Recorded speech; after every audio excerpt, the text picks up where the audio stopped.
Hi, my name is Lisa Walters, and I did my research project on ADHD, which stands for Attention Deficit Hyperactivity Disorder. What is Attention Deficit Hyperactivity Disorder? A developmental disorder of self-control, impulse control, attention span, and activity level. Usually noticeable before the age of 6, but may also be seen in adults as a pre-existing condition, not as clearly seen as they are in a child. This disorder is also reflected in impairment in will or the capacity to control the child's own behavior relative to the passage of time, that is, to keep future goals and consequences in mind. 3 categories are inattentiveness, hyperactivity and impulsivity, and combined. The assessment of a mental health condition consists of physical examination, clinical review, psychological tests, behavioral assessment, and a diagnosis. What causes ADHD? Environmental agents such as smoking during pregnancy, drinking during pregnancy, or early exposure to high levels of lead. Heredity. Family studies have shown that 25% of first-degree relatives, such as mothers, fathers, and siblings, in families of children with ADHD also had ADHD. Twin studies show that if one twin is diagnosed with ADHD, the other twin is at risk of having the disorder at a 75 to 90% factor. What does not cause ADHD? Most common misconceptions are food or sugar, hormones, bad parenting, too much television. The diagnostic criteria consists of A through E, which is A, a persistent pattern of inattentive and/or hyperactivity impulsivity that interferes with functioning or development, as characterized by 1, inattention, and/or 2, hyperactivity and impulsivity. B, several inattentive or hyperactive impulsive symptoms were present prior to age 12. C, several inattentive or hyperactive impulsive symptoms are present in 2 or more settings. D, there is clear evidence that the symptoms interfere with or reduce the quality of social, academic, or occupational functioning. E, the symptoms do not occur exclusively during the course of schizophrenia or another psychotic disorder and are not better explained by another mental disorder. For example, mood disorder, anxiety disorder, dissociative disorder, personality disorder, substance intoxication, or withdrawal. Inattention needs 6 or more of the following symptoms that have persisted for at least 6 months in children to be diagnosed, or in adults 17 and older, at least 5 symptoms are required. A, often fails to give close attention to details or makes careless mistakes in schoolwork, at work, or during other activities. B, often has difficulty sustaining attention in tasks or play activities. C, often does not seem to listen when spoken to directly. D, often does not follow through on instructions and fails to finish schoolwork, chores, or duties in the workplace. E, often has difficulty organizing tasks and activities. F, often avoids, dislikes, or is reluctant to engage in tasks that require sustained mental effort. G, often loses things necessary for tasks or activities. H, is often easily distracted by extraneous stimuli. And I, is often forgetful in daily activities.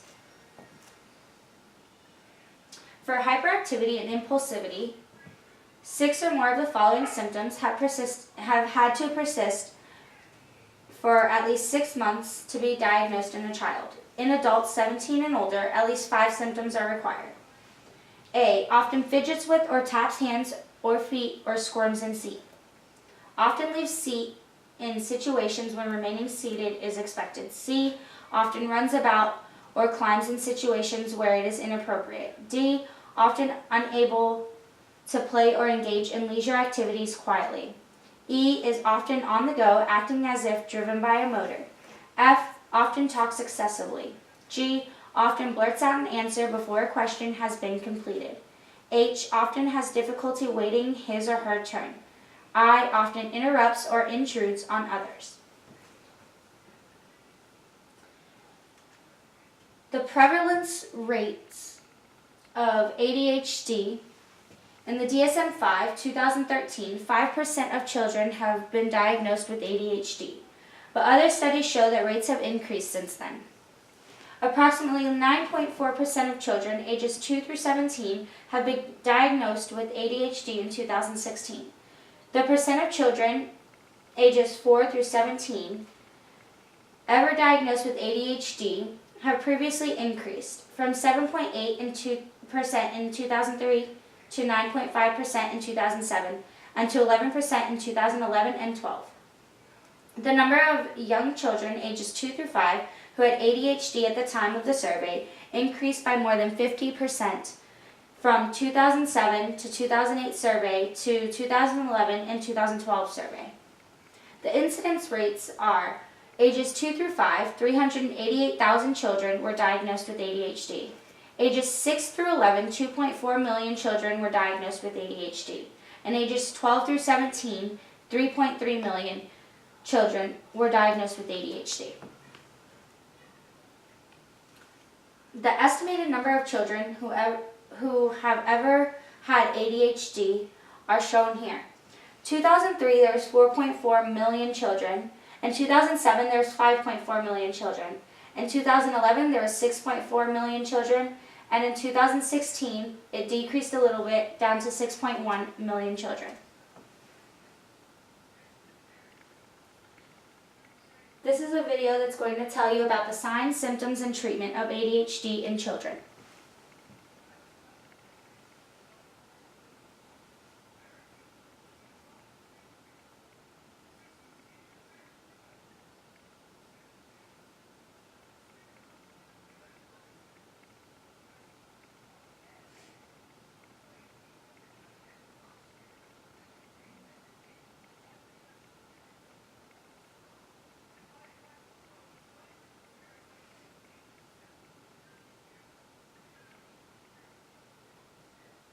If I can get it started.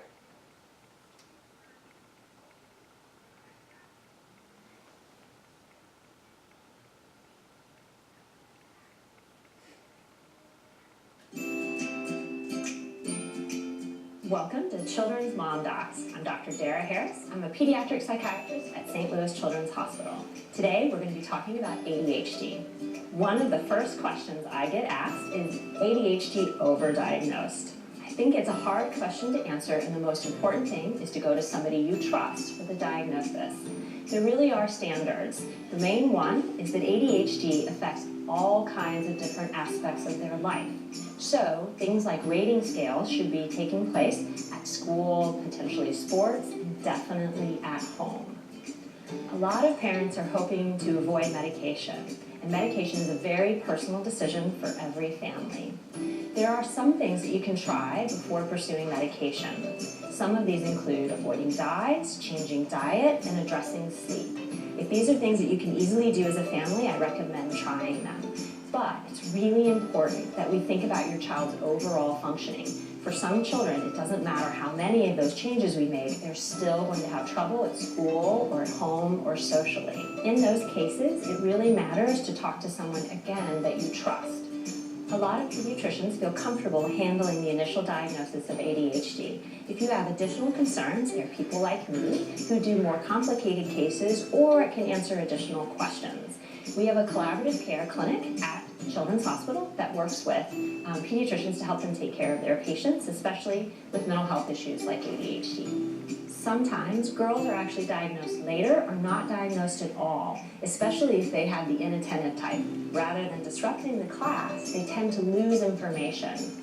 Historically, ADHD has actually been more commonly diagnosed in boys, largely because they often present with disruptive behaviors that are easy to pick up in a classroom. We have to be careful, actually, that we don't miss boys who have the inattentive type. That's more of the daydreamer or ones who are just missing content because they're focused on something else. So what we usually see is a child who's been doing well but suddenly hits a grade where it doesn't seem like things work anymore. It's really important to get the schools involved early and get assessments done because sometimes it's a matter of attention. I like to think of it as somebody else holding the remote when you watch TV. This means that every couple of minutes they change the channel and you're always catching up, trying to figure out what happened last time. When the content's easy, you can do that. But as you go up in the grades, sometimes you start having big knowledge gaps that then affect how you do academically. One of the things that can complicate making the diagnosis of ADHD is a lot of things affect attention. I like to think of this as a busy intersection. So depression actually can lead to inattention. Anxiety can actually lead to over-focus or difficulty with distractibility. And several other conditions, including learning disorders, can be both common in patients with ADHD and can be misdiagnosed. If you decide to do medication, I want you to know that these medicines have been used for over 50 years, and when used by skilled people, they can be very safe and very effective. The goal is to get on the smallest amount of dose, but still meaningfully impact how they do at school or socially. This is a great time to have a team. Take any of your questions to your pediatrician. If you're worried about your kid paying attention, being hyper, or just doing things without thinking, that's a great place to start. If you have any bigger questions or you're worried about anxiety or depression, you can also work with us at a collaborative care clinic. Thanks for tuning in. Be sure to check out other videos on our channel.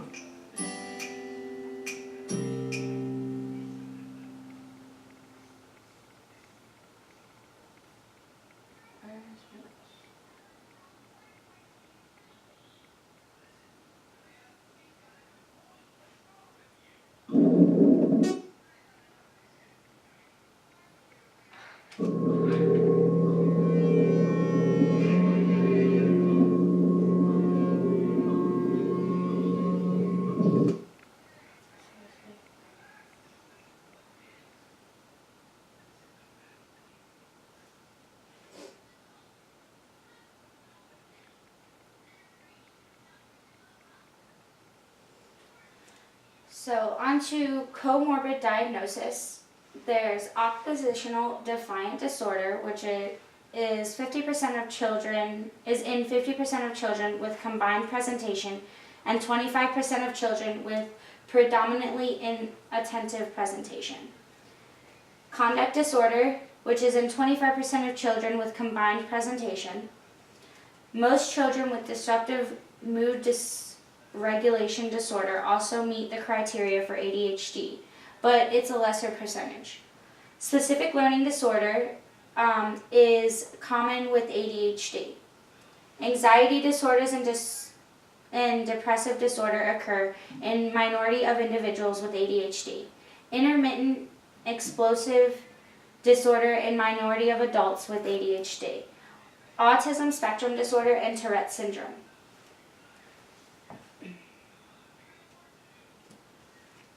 The percentage of children with ADHD and another disorder are as shown.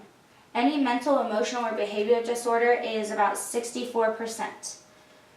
Behavior or conduct problem is at 52%, anxiety 33%, depression 17%, autism spectrum disorder is 14%, and Tourette syndrome is at 1%.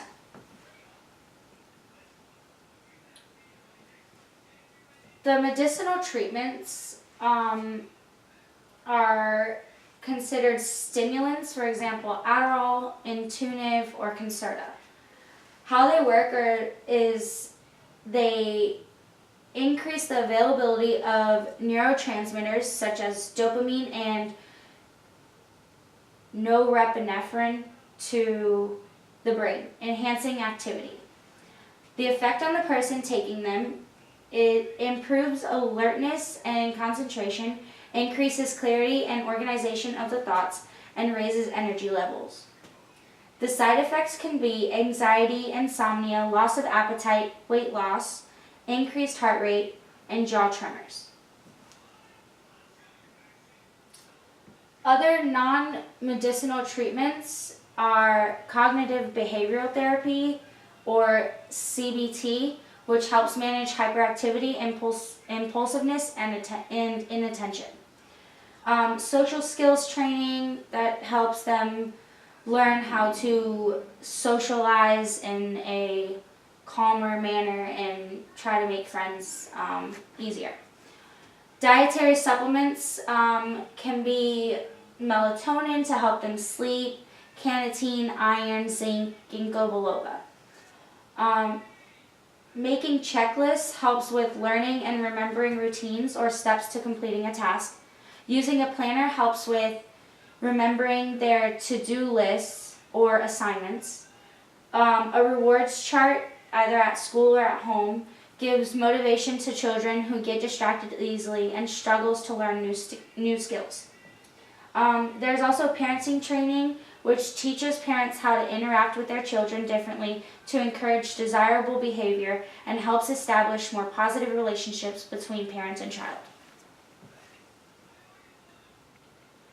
The most common obstacles that children with ADHD face is difficulty making friends, difficulty learning effectively, difficulty staying organized, difficulty completing tasks, concentration, forgetfulness, and acting without thinking. So that's the impulsiveness.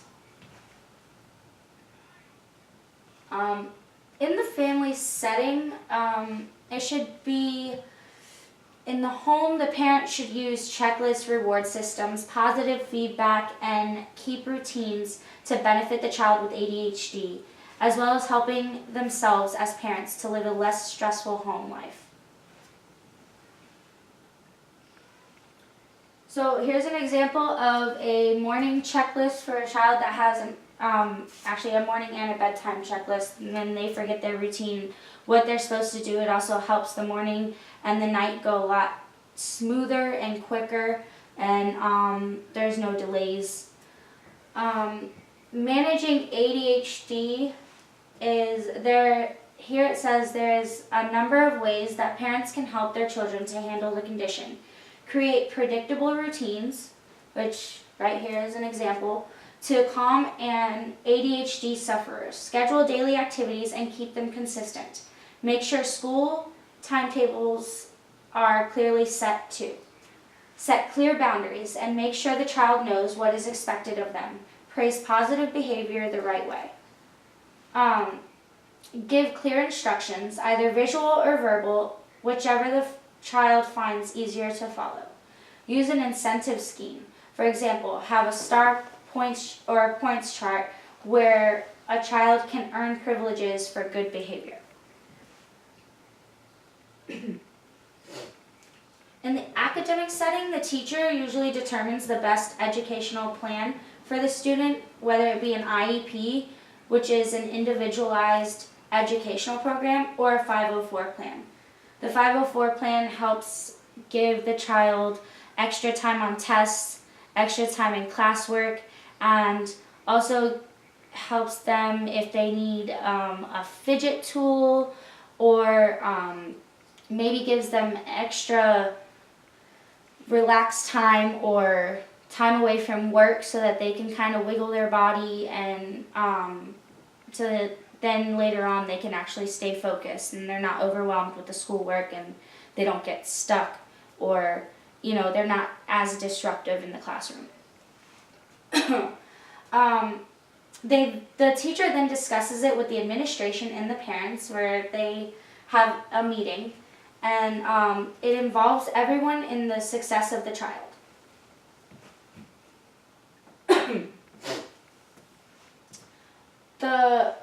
So what I found from my child's doctor, which he goes to Pediatric Healthcare Alliance, is there's a pre-assessment that parents and teachers have to fill out, and this is basically every one of the symptoms of the diagnostic criteria, and it asks you, and it ranges from never, occasionally, often, and very often. So the parent would answer the questions as to what they have observed in their child's life at home. This one is for the teacher, and the teacher does the same thing, and this is based on their observation of how they are in the classroom. It's a little bit different, a little bit shorter, not as many questions as a parent has, but a parent also spends more time with the child. Once this is completed, it's given to the doctor, and the doctor will go over it, and then they will make an appointment to discuss the diagnosis or anything that they feel pertains to the child in a mental health disorder or condition. And these are all my sources. Thank you.